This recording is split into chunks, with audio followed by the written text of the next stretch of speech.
any objection, the motion to bring forth the substitute? Madam Clerk, please sound the count for unanimous consent and the motion to bring forth the substitute. 15 yeas, 0 nays. 15 yeas, 0 nays, the motion to bring forth the substitute carries. Chair Show. You know, another 24 years. Yeah, well, there you go. We also need a substitute. I think you need to move to that.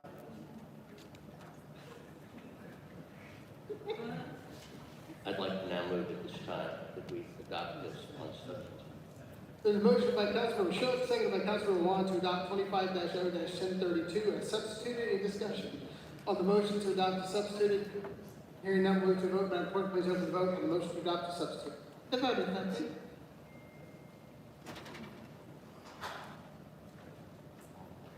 Will everyone please vote? The vote closed. 15 yeas, 0 nays. 15 yeas, 0 nays, the motion to adopt the substitute carries. It's been a long week. 25-1038. Also put forward favorable on condition of receiving substitute. I would like to move to bring that substitute.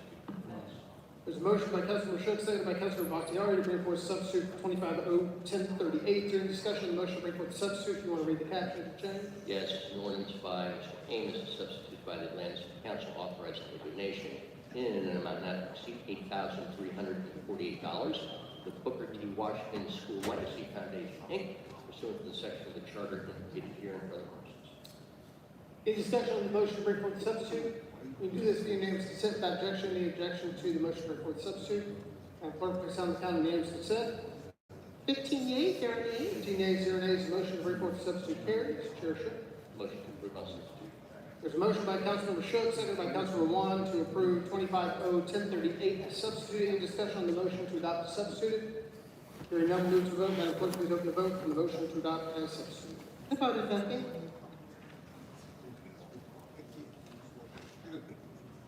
Will everyone please vote? The vote closed. 14 yeas, 1 abstention. 14 yeas and 1 abstention. Councilmember Amos would like to opine. Yes, sir. First of all, thank you to all my colleagues who came on board with this paper. As we're still celebrating 100 years of the students at Booker T. Washington High School, this donation will go a long way to the foundation. Everyone knows my history with Washington High School, and also I am a member of the board. So it is best for me to abstain from this vote. Thank you for everyone who donated. Thank you for supporting me. Thank you. Chair Show. Thankfully, thank you. Just so I'm sure, 14 yeas and 1 abstention, the motion carries as to approve. Thank you, Chair Show. Finally today, last report of the same committees will be Committee on Council. Chair Collins.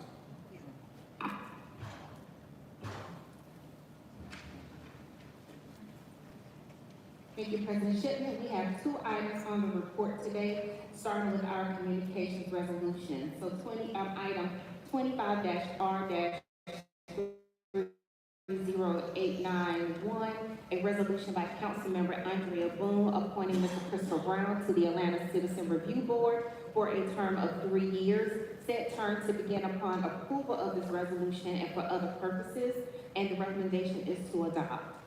There's a motion coming out of committee to adopt 25-R-3089. It does not need a second. Is there any discussion on the motion to adopt this item? Hearing none, move to vote. Madam Clerk, please open the vote on the motion to adopt. The vote is open. Will everyone please vote?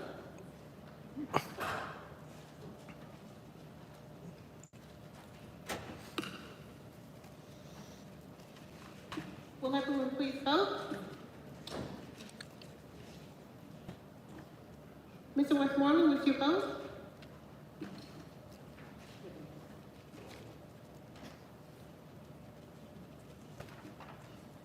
The vote is closed. 14 yeas, 0 nays. Thank you. That brings us to our ordinances for second reading. Item 25-0-1009, subsection 3. An ordinance by council members Howard Shook, Marcy Carter Overstreet, Mary Norwood, Andrea Boone, Dustin Hillis, and Byron Amos, as substituted by Finance Executive Committee and as substituted and amended by the Committee on Council to amend the charter of the City of Atlanta, Georgia, 1996 Georgia Law P 4469, and other sections adopted under and by virtue of the authority of the Municipal Home Rule Act of 1965, OCGA Section 36-5-1, and others as amended by amended Part 1, Charter and related laws, Subpart A, the Charter, Article 3, the Executive Section, in accordance with the recommendations of City of Atlanta Temporary Task Force charged with reviewing the processes and procedures of the Office of the Inspector General, the Ethics Office, and the Governing Board of the Office of the Inspector General and the Ethics Office regarding the authority, oversight, and the clarification of respective roles and responsibilities of the OIG and the Ethics Office, and to create separate governing boards for the OIG and the Ethics Office and for other purposes. The recommendation for this item is first adoption. Motion coming out of the COC to adopt 25-0-1009. Just as a reminder, this is a charter amendment, so if not today, we'll have to adopt this again. It was amended in COC this morning. I just want to make sure that all council members are comfortable with the version that we are working on, because it was changed in COC. So if anybody needs it, please let me or let one of the staff know. So there's a motion to adopt coming out of committee. Does not need a second. Is there any discussion? Councilman Westlaw. Mr. President, I am not a member of the Finance Executive Committee nor the Committee on Council. I've obviously watched all of those meetings, and so it might be helpful if someone who was a part of the conversation this morning can confirm that the substitute currently before us takes us kind of back essentially to a 7-member board for the Office of the Inspector General, and adds back the Atlanta Planning Advisory Board appointee and The legal and the voters. Legal and voters appointee. Yeah. Just to pause. I can have that for you, yes. So today, at today's City Council meeting, the legislation was amended to add those two entities back, making the Office of Inspector General Governing Board a setback to a 7-member board. So those two positions that's been restored is the Atlanta Planning Advisory Board and the Fulton County League of Women Voters. With the appointment process that we currently utilize. Yes, with the appointment that's stated in the legislation, but also just want to note for the Ethics Office, that board will remain a 5-member board. Councilman Westlaw. Next question, I want to confirm that the language that used to exist around disclosing details of investigations and requests for city property has been revised as well. Yes, that has been revised to make a distinction between city property and access to that, and also the distinction of between personal property that requires additional steps to obtain any property, and that is notice, detailing, and those other details. As well as around the concerns about written updates during ongoing investigations. I can hear you. The removal of language about providing written updates during ongoing investigations has also been changed. Yes, absolutely. Okay. So colleagues, with all of those changes, thank you for the committees that have made those. I sent to your email language that I've worked with the law department on, and so you can all look at it while we go through it.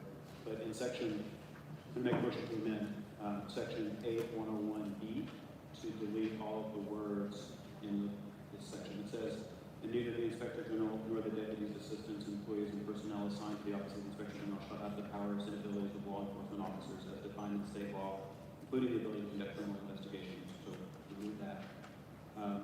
And amend section 8101E8B to delete all the words here. Employees should be informed of their duty to cooperate with the investigation and while criminal conduct is a result. In criminal prosecution and the imposition of criminal penalties, statements provided during the interview should be considered compelled, and they therefore shall be entitled to protections from use in subsequent criminal prosecutions.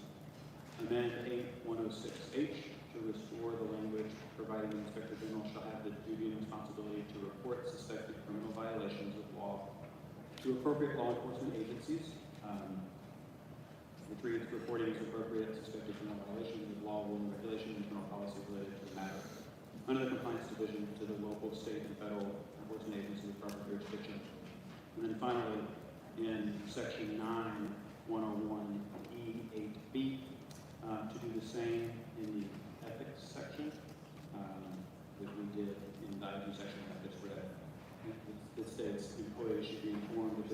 cooperate with the investigation, and while criminal conduct may result in criminal prosecution and the imposition of criminal penalties, statements provided in the interview should be considered compelled, and that therefore should not be entitled to protections for use in subsequent criminal prosecution to strike that.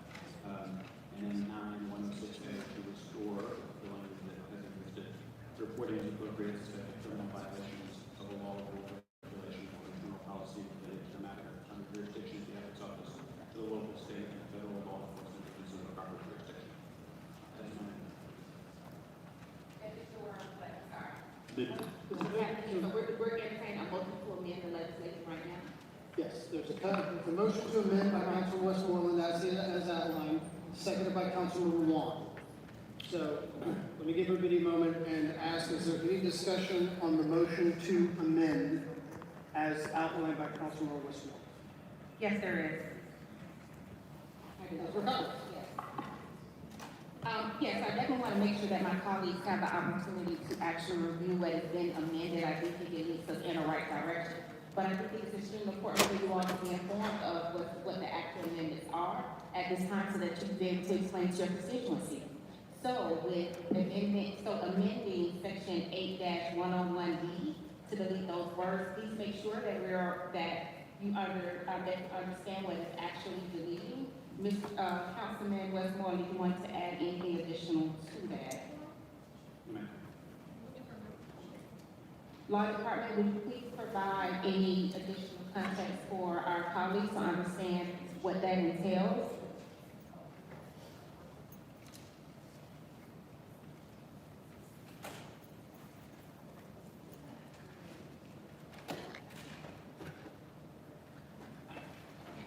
Council member Collins, that just means that we're gonna rely on existing law. We're not gonna just, before the purposes of dealing with it in this legislation, since that seems to be bothering the people, the proposed amendment won't change the actual status of everything in the state.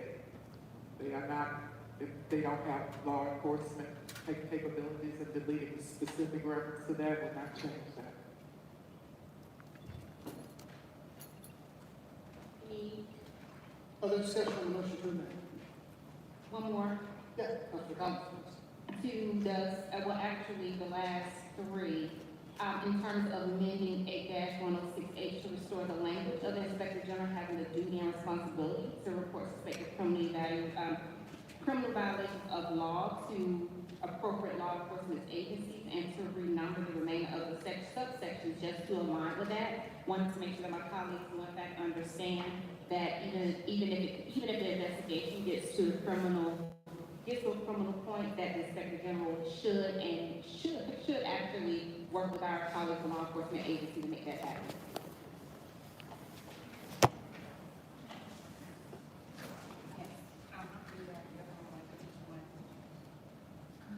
We're good there? Hey, Councilwoman Oshie. So you're saying work with, I need to know what work with means. Because from where I sit, once it reaches a criminal case or investigation, that's no longer a purview of our Inspector General. So what do you mean by work with? Yes, we'll operate with the appropriate authority when it gets to the level of a criminal investigation. So if you look at the bottom of the page, restoring the language that says reporting as appropriate, suspected criminal violations of a law, rule, regulation, or internal policy related to a matter under the compliance division to the local, state, or federal law enforcement agency with proper jurisdiction. So it was initially removed, we were putting it back so that when it gets to the criminal nature, the office should in fact work with authorities to work with the appropriate authorities to pursue that. Okay, so I'm fine with that, but I don't think that it is the place of the city's IG to work on anything criminal. Yeah, and that's what I'm saying, that's what this is. Okay, we're just putting that That's back. what we're putting that back, it's striked out, we're putting that back in Correct. to ensure that if it gets to that magnitude, the appropriate authority should be. Reporting as appropriate, not working with. And I just want to be clear about that. That's all. Lot of time. Yes, you're correct. It is only reporting. she's not working with, not empowered to work with any criminal agency. Because if we're being completely clear, the Office of Inspector General makes recommendations. They do no penalties, no sanctions, it's to recommend. So the initially out, we're putting it back in to make sure that the appropriate authority Correct, is okay. aware. So I you, understand. okay. I just, the working with, and it was kind of ambiguous, and that's the problem now. I just want to make sure that everyone understands where we are. And when I say everyone, I'm really talking about colleagues right now, that we're not in the business of dealing in criminal cases in the city. Here, on this level. Okay, so I appreciate that. So, Councilman Collins, you still have the floor. Looking at section 3, this morning, amending section 9-101 E8B, which strikes through the, making sure that it will state employees should be fully informed of their rights and responsibilities when enacted with the ethics office and be provided a clear written notice prior to any interview. Whether that's investigation of any magnitude, just ensuring that they're aware of their rights and providing written notice. Please understand that this pertains to the ethics office.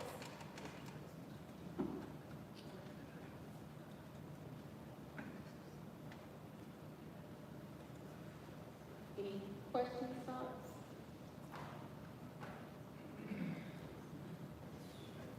All right, the last piece, just to understand, I also will put that same language that we just discussed with section 8-106H, also in section 9-106, section 8, in terms of reporting any suspected criminal violations to the appropriate law enforcement agencies under the jurisdiction, with the understanding, you guys, that section 9 is the new section that pertains to the ethics office, and well, to make it easier, section 8 pertains to the Office of Inspector General. The new section 9 of this legislation will pertain solely to the ethics office. Councilman Overstreet. Thank you. So I think that since we are still in the business of amendments, I also want to continue to support our employees by adding another amendment, which I actually have not done yet. And this is to, Councilman Overstreet, can I just ask that we work through this one and then happy to entertain another, Sure. just so we're clear on exactly this can go up or down, Understood. and then happy to entertain additional notes. But it's thank you. Sure. Yep. Other discussion of the amendments offered by Councilor Westmoreland? Well, hearing none, we'll move to the vote. Madam Clerk, please open the vote on the motion to amend. The vote is open.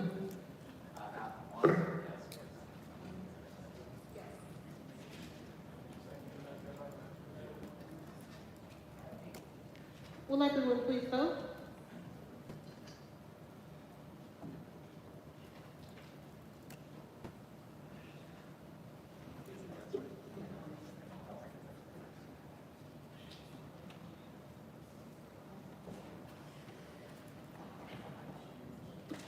The vote is closed. 14 yeas, 0 nays. 14 yeas, 0 nays, the motion to amend carries. We are now back to the motion to adopt as amended, and I'm going to offer up to Councilor Overstreet, who may have another amendment.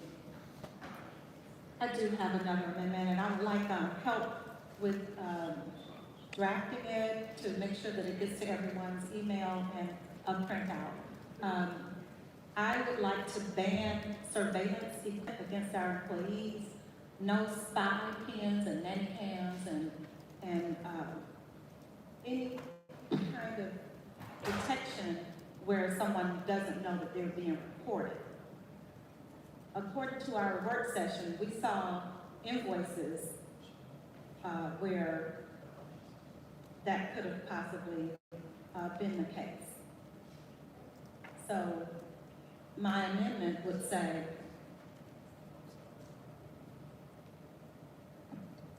the city of Atlanta would not like to, you help me out. Hold on, this is Senator talking it on. Madam City Attorney. Yeah, she's looking over me. Side out. It would be the city of Atlanta prohibits the use of any spy or surveillance equipment from non-policing entities against the employees without their knowledge. So, Councilwoman Overstreet, will we capture that in a appropriate amendment form and get it out to get out to the office to review, and then we'll embed it to the legislature? Yes, that'd be great, and I don't mind if it's embedded in, it traveled, this is travel. So I don't mind if it's embedded, I know it comes to FEC, it's probably gonna go back to COC, but that is my amendment. Okay. So just for procedure, we can wait, we can take care of it now, or My preference is to take care of it right now. we need an amendment form, and we need to get out an amendment to the members. While we're waiting, Councilmember Parokio, I yield. Let me make sure we get, do I have a second? I know that sorry, who's got the second? Councilor Ames, okay, we've got a motion to amend, I know that we're getting the language, that way we go ahead and start conversing about it. So is there discussion on the motion to amend offered by Councilmember Overstreet, Councilor Farouk? Yeah, not on the merits, I think I was gonna echo what Councilor Chipman says when we get, this is to the preference of Councilor Overstreet. This can also be done in FEC as well, is that correct? It's gonna be COC. Okay, so just to clarify, when we go through a charter amendment, the first time it's offered, the council president refers it. When it comes back through, there's a motion to refer. Which is today, and wherever the motion to refer that is actually carried, that can refer wherever, that it will be referred back someplace. But that is not my purview, that is now council's purview. I would also like to add that several of the council members that have an appetite for this amendment are not on either of those committees. So this may be the right time to. Other discussion while we wait for the particular one. Yes. Councilor Bobon? I'm sorry, President Shipman. Councilor Biden. Thank you. Well, while we wait, I'd like to ask a question of the law department. Say it again?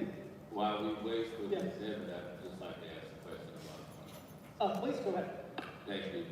Madam City Attorney, I have a question. I have watched the work session, I've heard the testimony and comment from the public, I've read many emails that I have gotten that have personally disturbed me greatly about the conduct of the current Inspector General. And so the most disturbing is the repeated thing that I heard today from a private citizen that their personal banking information was accessed by a current city employee. My question to you is, we have always known that the Inspector General does not have supreme power, never had supreme, wasn't contemplated, to have supreme powers. I was here and supported the legislation that created the office. But my concern is I think one individual came to the podium today and said that he had done open record requests and that there were 48 inquiries into people's banking information. I presume those are all city employees. There's another open record request that said there were 61 inquiries into persons and entities, banking information. So you take the high number, that's 61, and I guess my question is, the representation of the city employee, in this case, the current IG, knowing that they don't have subpoena power, by sending a letter to a financial institution or any institution requesting or representing that they are subpoenaing information, it's not just a violation of the state banking code, but wouldn't that also constitute fraud on behalf of that employee? I need to clarify one point in the beginning. The Office of Inspector General always had the power to issue subpoenas. The problem from the creation of the legislation that enabled the office, the problem was that the subpoenas that were issued for financial institutions did not comply with the law because they have an obligation for you to let somebody know at the same time the subpoena is issued so that they can quash it. So she did have the power to issue subpoenas, and that power has not been altered. We wanted to make certain that the power to issue it is done pursuant to state law. There were violations of state law with regard to at least, we don't know the total number, but at least about 48 subpoenas issued with the disclosure statement attached and sent to a financial institution. I don't know if I would say that was fraud, because fraud requires you to intentionally try to deceive someone knowingly and willingly and all of that type of thing, but it wasn't it wasn't consistent with the law. The OIG, that information came to our attention as a result of Open Records Act requests with regards to the details on Mr. Martin's Open Records Act request. And when we reviewed that information prior to the meeting on Thursday, it came to our attention. I did notify the OIG to stop doing that, and she has acknowledged that she will stop that. She sent me an email to say that they had decided to do that on last week as a result of us bringing it to their attention as being a violation of the law. So I don't know if fraud is what I would describe that activity as being.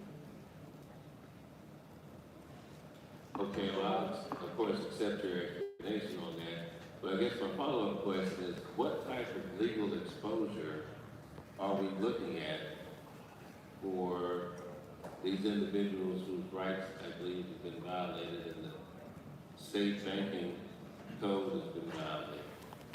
Now, my understanding is that the maximum penalty for, I guess, illegally or errantly pursuing these records could be as much as $5 million per incident.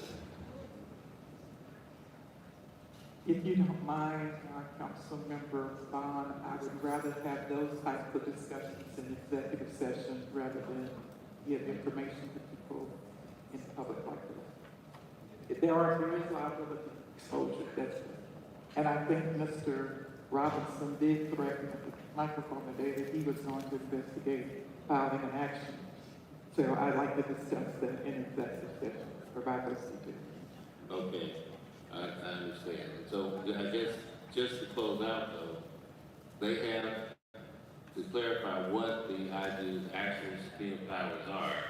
They can subpoena records, administrative records. Can you kind of tell us what their powers in this regard actually are? Yes, the OIG has the power to subpoena documents and records and pursue to any type of investigation. If those documents happen to be financial records, they have to provide notice in advance or simultaneously with the release of the subpoena, but before the financial institution responds, so that the account holder or the customer of the bank is given an opportunity to file a motion to quash. Okay. So thank you for that clarity. And if we end up going at some point into executive session, I would like to have further discussion around it. Because I think this is problematic, you know. Abraham Lincoln once famously said, if you want to know a person's character, give them power. And this individual has been given a lot of power. They have obviously a great legal resume, and coming into this job, they had to have known that there were few and little boundaries to their authority, and they had clearly abused it. And they've abused this office. I think as fiduciaries of the city of Atlanta, not just elected representatives, that we have an obligation to protect the city from any employee who would open us up to gross and exposed liability.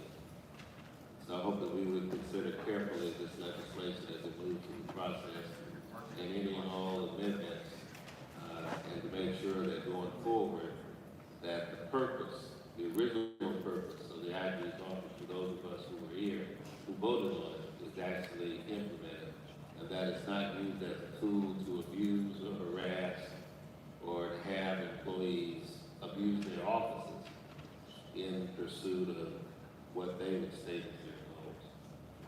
I'll withdraw. Thank you, Councilor Bond. Councilmember Lewis.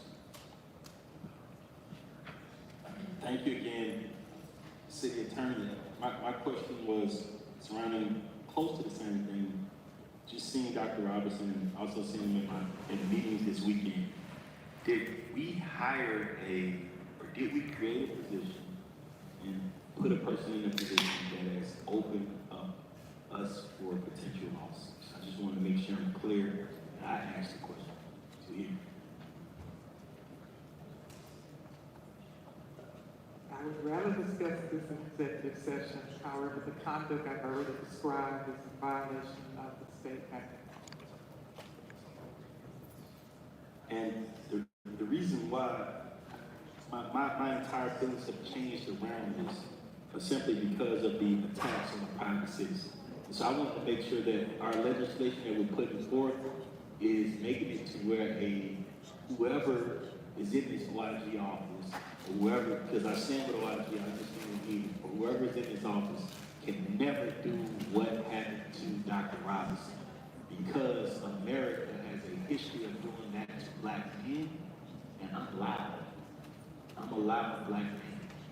And that means they can do what they want to. They've been able to use media and say what they want to with me. But that can happen to this DeJuan Robinson. All of us know he yells about everything. So I'm a loud black man, and I'm nervous. So I want to make sure that the legislation that we put forth, that whatever is put forth, that they can't do this. It specifically says you can't attack a citizen. Because that was he felt attacked. So I just want to make sure that the legislation we put forth removes that power. The Office of Inspector General only has authority over employees of the city and vendors that work with the city. Thank you. Thank you, President.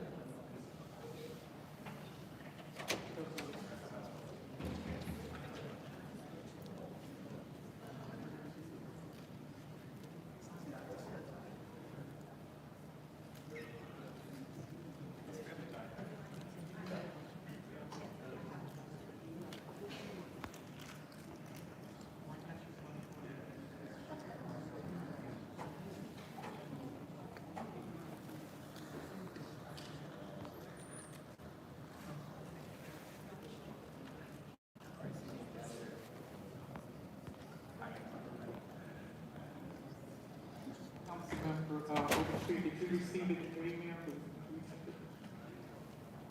I did, and I'm going over it now. So in the sake of time, I don't mind, if we go ahead on and accept the amendments that we've all agreed upon. I will put this amendment in the next committee, where it's going next. I can do that.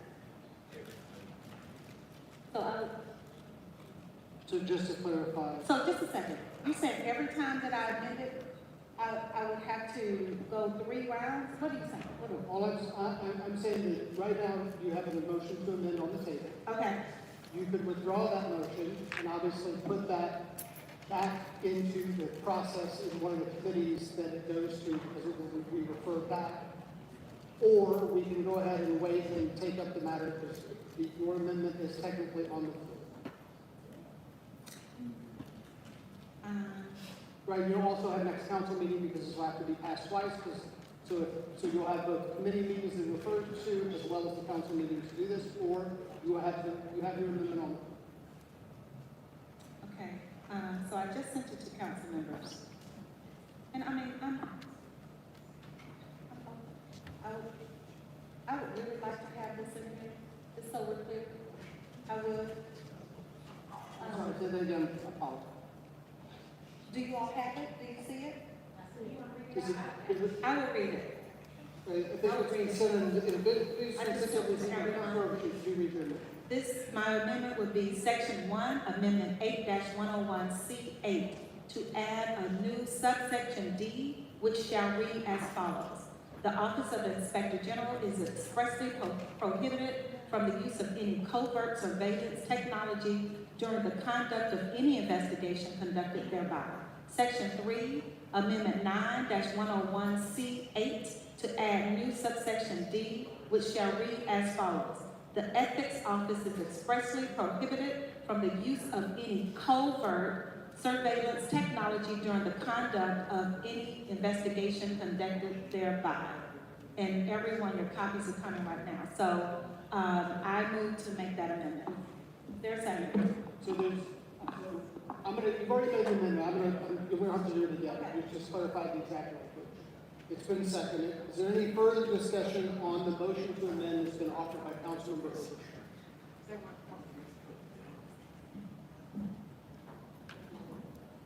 Councilmember Shaw.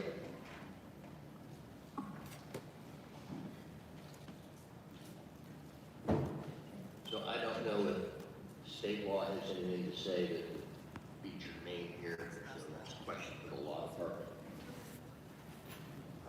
I was just answering the question for your other councilman, I'm working. The state law does not govern administrative bodies like this. So the state law has surveillance conditions and allows surveillance powers for policing entities. Since you created this entity, you create the powers that the entity, the office has. You're able to say that no one that office doesn't have a power to surveil people, because you are granted the powers. It was not contemplated. It was a power that was just used. You can define it, not, granted or not granted, but it does not violate any state law. Thank you. Other discussion on the motion to amend is offered by Councilor Overstreet. Hearing none, move to vote. Madam Clerk, please open the vote on the motion to amend.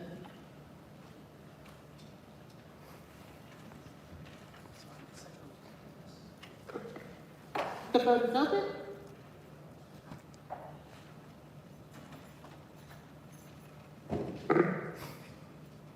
Will everyone please vote?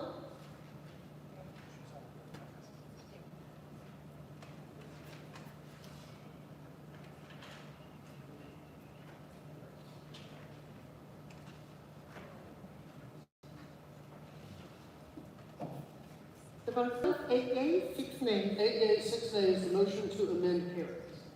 We are now back to the motion to adopt as amended, the amendments that came in, as well as Councilor Westmoreland and Councilor Overstreet. Any other discussion on the motion to adopt as amended, Councilmember Collins? Just a reminder that this legislation is to adoption, requires to adoption by the body, so this item will be referred back to committee on council. So, other discussion on the motion to adopt this item as amended? Okay, Madam Clerk, please open the vote on the motion to adopt as amended. The vote is open.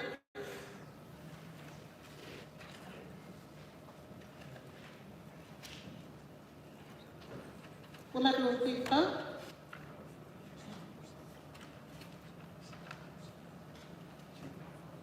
The vote is closed. 14 yeas, 0 nays. 14 yeas, 0 nays, motion to adopt as amended carries. Councilmember Chair Collins. Yes, I would also like to make a final motion to refer this, substitution back to council. There's a motion to refer this item per the code for 2 adoptions back to COC by Councilor Collins. Is there a second? Seconded by Councilor Amos. Is there any discussion on the motion to refer? Hearing none, move to vote. Madam Clerk, please open the vote on the motion to refer. The vote is open.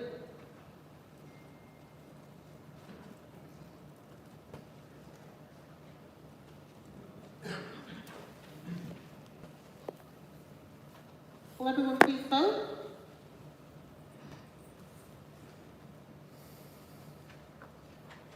The vote is closed. 14 yeas, 0 nays. 14 yeas, 0 nays, motion to refer carries. Thank you all so much. I appreciate it. This concludes my report. Great work, you all. We are. Thank you. Thank you, Chair Collins. we've now reached the point where we'll go back. We had a motion to postpone. Councilmember Winston, I will refer back to you. Are you ready to take up the item that's held in the rest of council that's been postponed to this month? Yes, I'm with CFO Ball.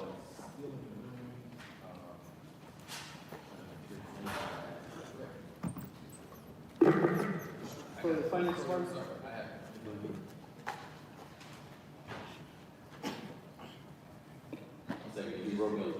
Haven't read that yet. It should be in your inbox, Councilmember Winston.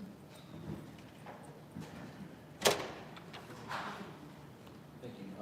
I'd like to substitute 24-R4601. It's not changing the character. Let's go ahead and take a motion in a second. Then we can read this motion to bring forth the substitute by Councilor Winston for 24-R-4601. Is there a second? Seconded by Councilor Juan. Councilor Winston, maybe you want to remind us of the item.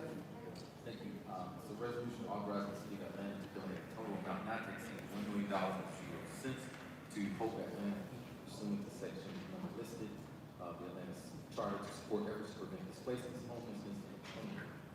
This is correct. Any discussion on the motion to bring forth the substitute? Hearing no move to vote, because it's fairly straightforward, I'm going to allow this to be without objection, unanimous consent. Any objection to the motion to bring forth the substitute? Madam Clerk, please on the count, unanimous consent on the motion to bring forth the substitute.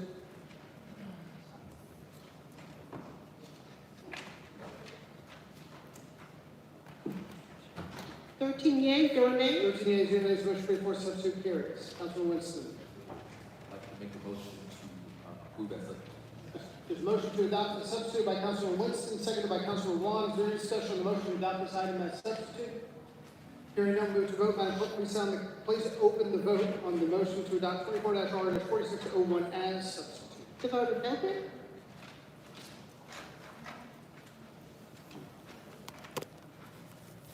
Will everyone please vote?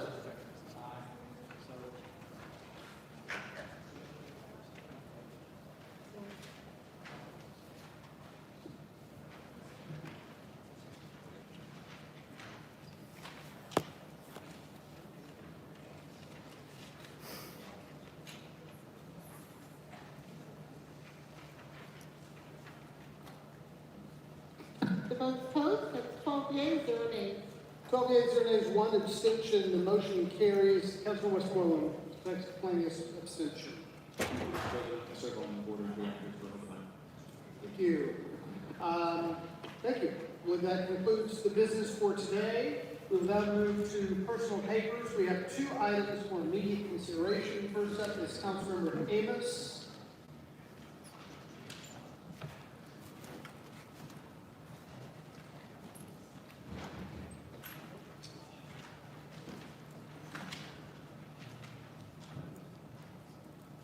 Service President Adams, 37307, a resolution by Councilmember Byron D. Amos to amend Resolution 25-R-3020, adopted by the Atlanta City Council on January 23rd, 2025, and approved as per City Charter Section 2-403 to correct the not to exceed amount of the contract and for other purposes, whereas Resolution number 25-R-3020 legislation adopted by the Atlanta City Council on January 3rd, 2025, and approved per City Charter Section 2-403 on February 1st, 2025, authorized City of Atlanta Aviation to continue implementing the second phase of the plane train fleet replacement program through the use of contract FC-10751 plane train tunnel west expansion vehicles with Austin Transport USA Incorporated at Hartsfield-Jackson International Airport. And whereas the caption of the legislation inadvertently had the incorrect funding amount of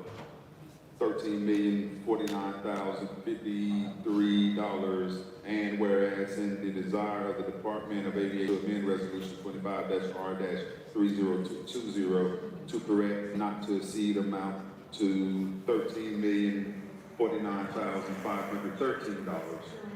Now whereas be it resolved that by the City Council, City of Atlanta, Georgia, that resolution 25-R-3020 amended to correct the not to exceed amount to $13,049,513, be it finally resolved that all of the provisions of resolution 25-R-3020 remain unchanged.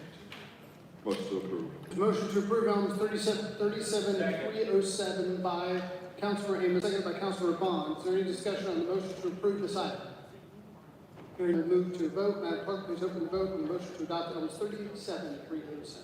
The vote is open.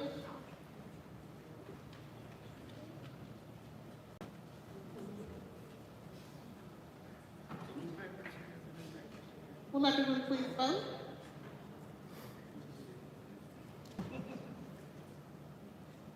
Councilor Collins, how would you like your vote? Councilor Collins, how would you like your vote recorded? Yes. Councilor Collins.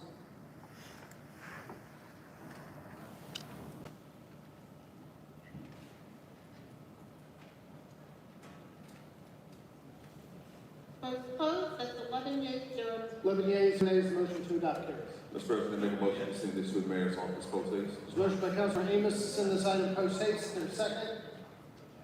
Second by Councilor Shook. Discussion on the motion to move post haste. We do this via unanimous consent without objection. Any objection? Madam Clerk, please sound the count on the unanimous consent on the motion to move this item post haste.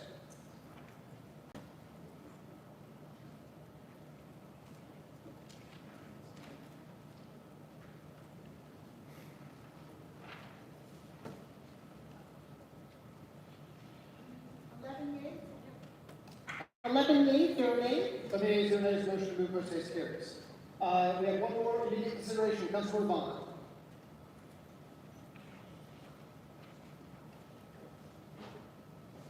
Thank you, Mr. President. The resolution by Michael J. Bond and Antonio Lewis.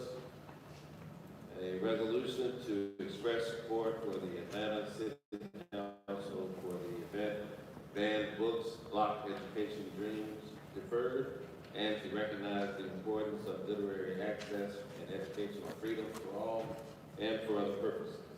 Whereas the City of Atlanta is committed to fostering education, intellectual freedom, and the enrichment of its residents through access to literature, whereas the event Banned Books, Block Education/Dreams Deferred will be held on Saturday, February 22nd at 11 a.m. at the C.T. Martin Recreation Center, and is co-sponsored by Councilmember Michael J. Bond, the Atlanta Alumni Chapter, Justice Maynard, and others.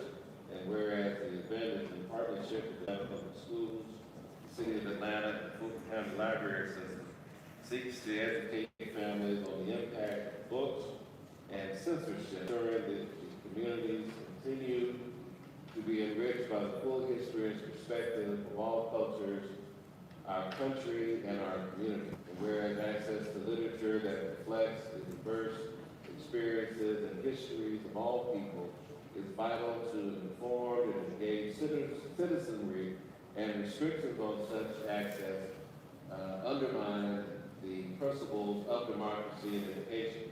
Now therefore be it resolved that the City Council of the City of Atlanta, Georgia, that the Atlanta City Council is hereby express its support for the event Banned Books, Block Education Dreams Deferred, and commends like efforts of the event sponsors and partners in promoting literacy, intellectual freedom, and educational access. Be it further resolved that the City of Atlanta encourage all residents to read and to engage in discussions on the significance of free access to literature in fostering a well-informed and empowered community. Be it finally resolved that all resolutions and parts of resolutions that are in conflict herewith, the terms of this resolution are hereby waived to the extent of the conflict. I move approval. There's a motion by Councilor Bond to adopt elements 37313. Is there a second? Second by Councilor Hillis. Any discussion on the motion to adopt this item? Hearing none, we'll move to vote. Madam Clerk, please open the vote on the motion to adopt elements 37313. The vote is open.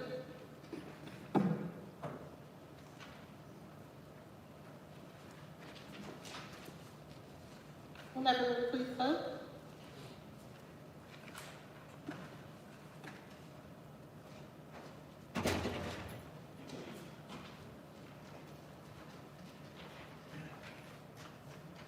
those opposed, that's 10 yeas, 0 nays. 10 yeas, 0 nays, the motion to adopt carries.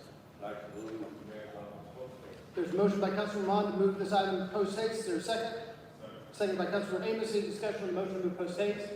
We do this being unanimous consent without objection. Any objection?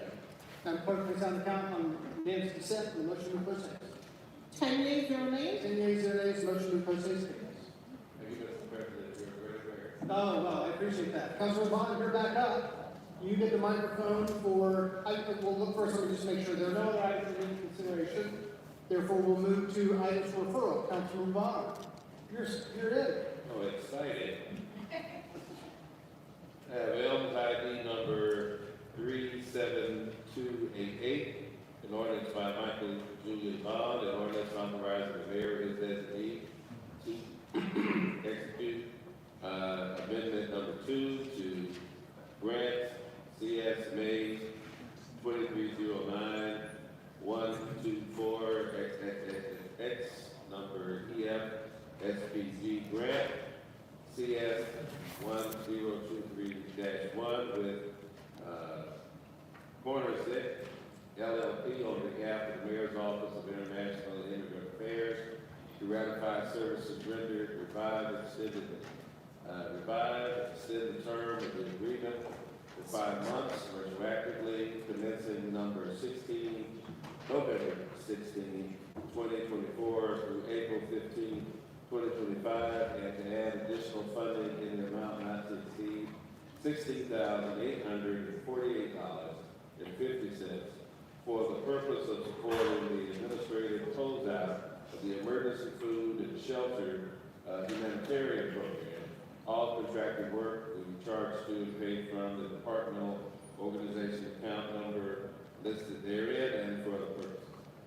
Item 37288 will be referred to the Finance Executive. Bill ID number 37287, an ordinance by Michael Julian Bond, an ordinance to waive Chapter 2, Article 9, Division 1, Section 2-910, grant applications of the City of Atlanta Code of Ordinance to ratify the City of Atlanta's submission on behalf of the Mayor's Office of International and Immigrant Affairs on the application of fiscal year 2023 case management pilot program in the amount of $4 million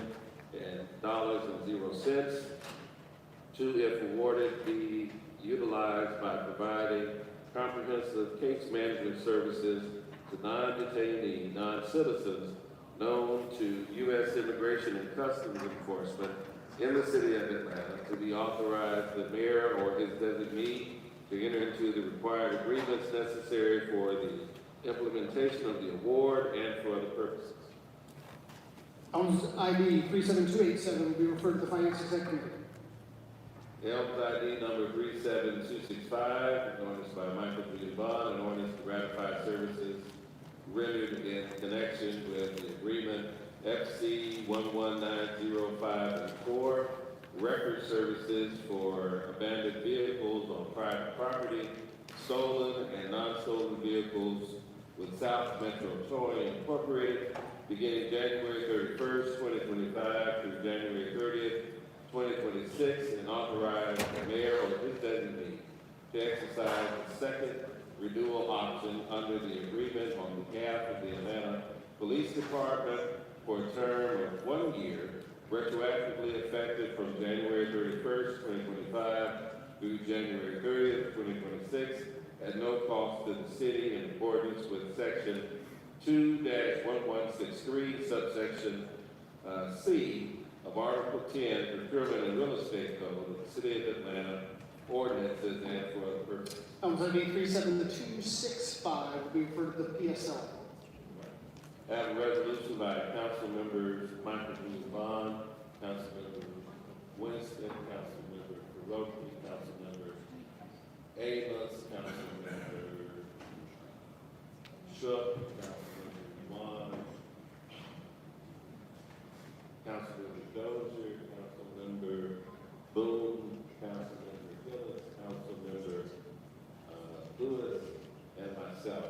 A resolution by Councilmember Michael Lee Bond to request the mayor and the necessary administrative staff and department to conduct a feasibility study to report back to the city council within 90 days concerning homeless affordable transitional housing and the creation of an authority and special levy district to address Atlanta's homeless and housing needs, including a review of all available financing tools and for other purposes.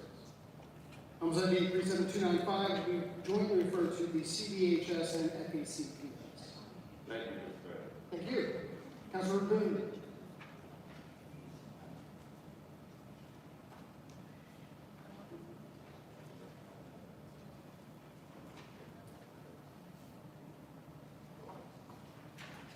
Thank you, Mr. President. Owns ID number 37241, 37241, an ordinance by Councilmember Andre L. Boone, and an ordinance to ratify services rendered in connection with agreement CPS 1220051, E911 Network System Administrative Services with Mission Critical Partners LLC, beginning February 2nd, 2025, and to authorize the mayor or his designee to exercise the third renewal option under the agreement on behalf of the Atlanta Police Department for a term of 1 year, retroactively effective from February 2nd, 2025 through February 1st, 2026, in an amount not to exceed $70,000.00 in accordance with Section 21163, subsection Article Procurement and Real Estate Code of the City of Atlanta Code of Ordinances, all contracted work to be charged to and paid from the fund department organization and account numbers listed herein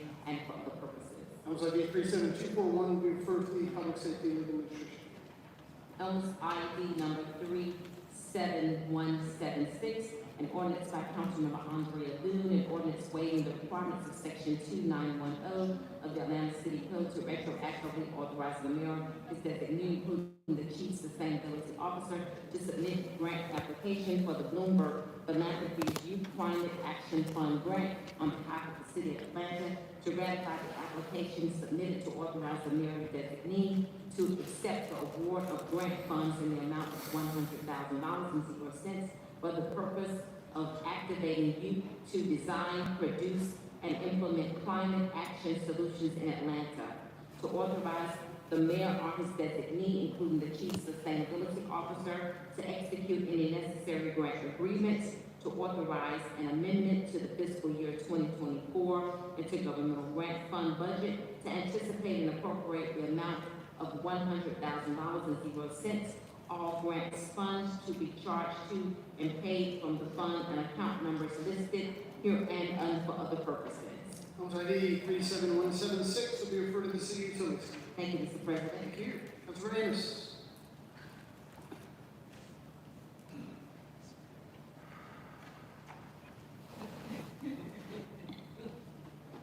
Yes, sir. And number 37058, ordinance by Councilmember Byron Amos to waive the sidewalk requirements of section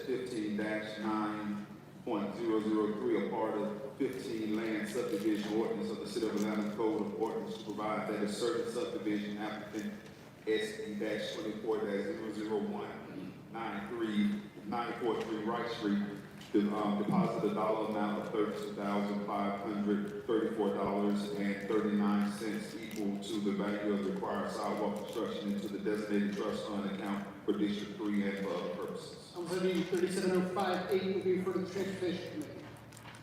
And ID 37255, a resolution by Council Members Byron G. Amos, Michael Julian Bond, Andrea L. Boone, and Marcy Carr Overstreet, authorizing the mayor or his designee to execute an agreement with sole source purchase number listed of ministerial robe owned and worn by Reverend Dr. Martin Luther King Jr.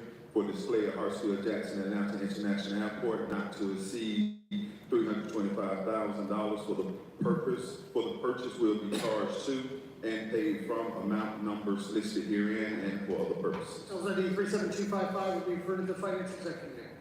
Items 37308, ordinance by Councilmember Byron D. Amos amending the Atlanta Building Code as to create a provision denying new permits to any applicant who carries an unresolved violation of the City Code of Atlanta Building Code and for other purposes. Items ID 37308 will be referred to the CDHS. Thank you, Mr. President. Thank you. Councilor Juan.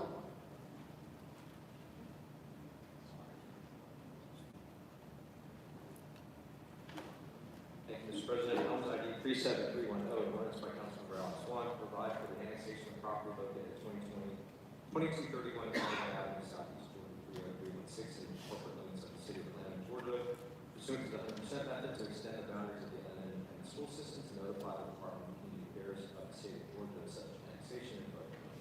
Elms ID 37310 will be referred to the FEC. Elms ID 37311, ordinance by Councilmember Alex Swan to zone property located at 2231 Glenwood Avenue, Southeast Atlanta, Georgia 30316 to the C1 low density mixed use zoning district and for other purposes. Elms ID 37311 will be referred to the zoning committee. Elms ID 37312, an ordinance by Councilmember Alex Swan to amend the land use element of the 2021 City of Atlanta Comprehensive Development Plan, CDP, so as to designate property at 2231 Glenwood Avenue, Southeast Atlanta, Georgia 30316 to low density mixed use land use designation and for other purposes. Elms ID 37312 will be referred to the CDHS. Elms ID 37297, an ordinance by Councilmember Alex Swan to amend the land use element of the 2021 City of Atlanta Comprehensive Development Plan, CDP, so as to designate certain parcels located in the Brighton Village subdivisions to low density residential land use designation and for other purposes. Elms ID 37297 will be referred to the CDHS. Elms ID 37296, an ordinance by Councilmember Alex Swan to provide for the annexation of property located in the Brighton Village subdivision located in unincorporated DeKalb County to the corporate limits of the city of Atlanta, Georgia, pursuant to the 60% method to extend the boundaries of the Atlanta Independent School System to notify the Georgia Department of Community Affairs of such annexation and for other purposes. Elms ID 37296 will be referred to the FEC. Elms ID 37298, ordinance by Councilmember Alex Swan to zone certain parcels located in the Brighton Village subdivision to the MR1, multifamily residential zoning, and for other purposes. Elms ID 37298 will be referred to the zoning committee. Elms ID 37309, ordinance by Councilmember Alex Swan authorizing the transfer of $20.00 from the Council District 5 carry forward account to the Council District 5 distribution account to continue serving the Atlanta community for the public good and for other purposes. Elms ID 37309 will be referred to finance and accounting.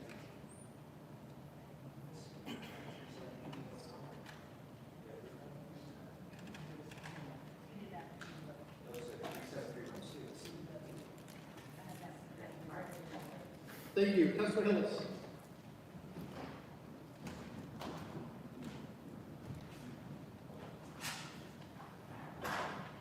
Elms number 37303, ordinance by Councilmembers Dustin Hillis, Jason Dozier, Matt Westmoreland, Mayor Kuroki, Jason Winston, Myra Amos, Alex Swan, Mary Horwood, Andrea Boone, Marshall Collier Overstreet, Michael Levon, and Ishay Collins, amending the zoning ordinance of the city of Atlanta to require special use permits for data centers, prohibit data centers in the neighborhood commercial zoning districts, to provide certain special use permit application requirements to address the proposed data center's water consumption, water conservation, energy consumption, and other environmental considerations, and for other purposes. Elms ID 37303 will be referred to the zoning committee. That's my thing. Thank you. Councilor Overstreet. Councilor Overstreet.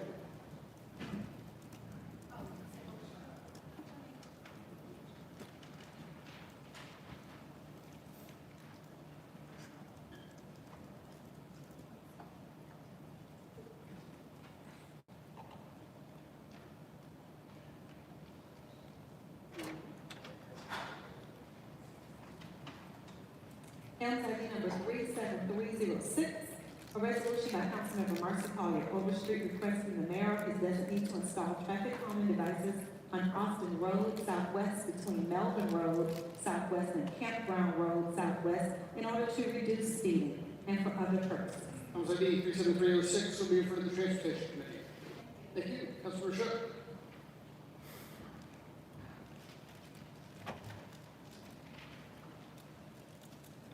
Elms 37249, resolution by Shook, authorizing the mayor or city to issue a task order indicating contract RFP, indicating citywide architectural planning and design and engineering and construction services with Harrison Smith LLC for design services for Mountain Way Common Park and Oregon Park on behalf of the Department of Parks and Rec, amount not to exceed $284,305. Each right to indicate from the account numbers listed and for the purpose. House ID 37249, we refer to the FEC. Elms 37254, resolution by Shook authorizing the CFO to refund customers for overpayments to water and sewer accounts in the amount of blank, all funds to be charged to a patron. House ID 37254, we refer to the FEC. Thank you. Councilor Westmoreland.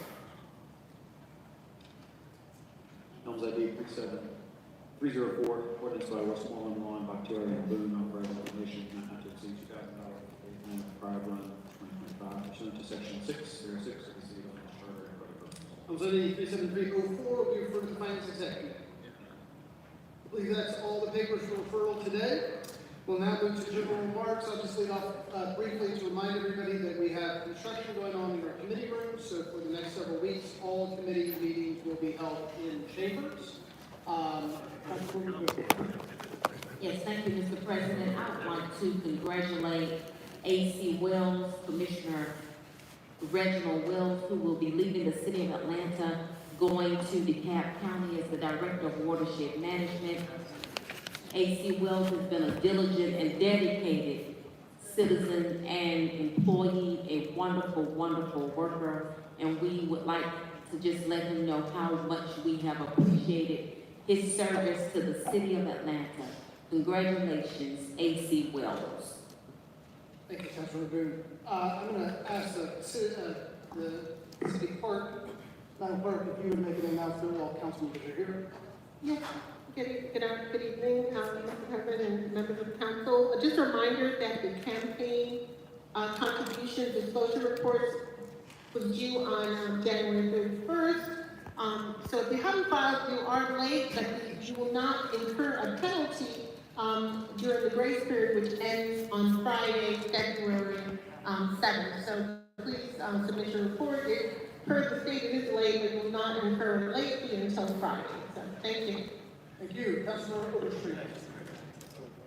Thank you, President Shipman. I just want to invite everyone to our community public safety meeting that's being held tomorrow at William Walker Rec on Fathom Road, 2405 Fathom Road. We will start our meeting at 6:30. I want to thank the Heritage Valley community, their president, Rasheen Hunter, for staying so engaged and making sure that we were able to get this done.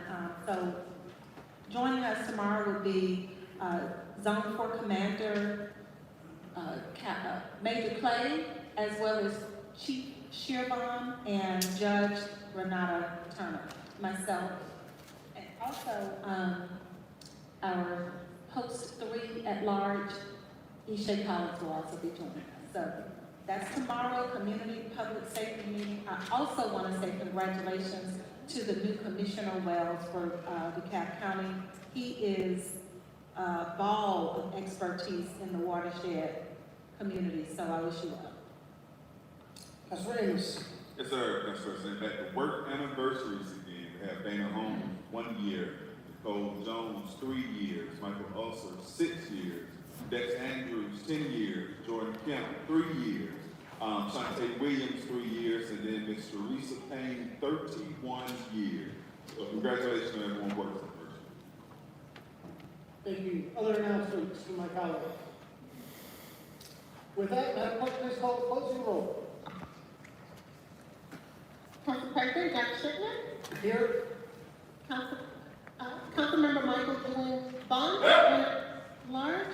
Councilmember Matt Westmoreland, post 2 at large. Councilmember Isha Collins, post 3 at large. Here. Councilmember Jason H. Winston, District 1. Here. Councilmember Amir Faroki, District 2. Here. Councilmember Byron G. Amos, District 3. Here. Councilmember Jason Dozer, District 4. Here. Councilmember William Bakhtiari, District 5. Councilmember Alex Vaughn, District 6. Councilmember Howard Schiff, District 7. Councilmember Mary Norwood, District 8. Councilmember Dustin Hillis, District 9. Councilmember Andrew O'Roon, District 10. Councilmember Marcy Collins Overstreet, District 11. Councilmember Tonya Lewis, District 12.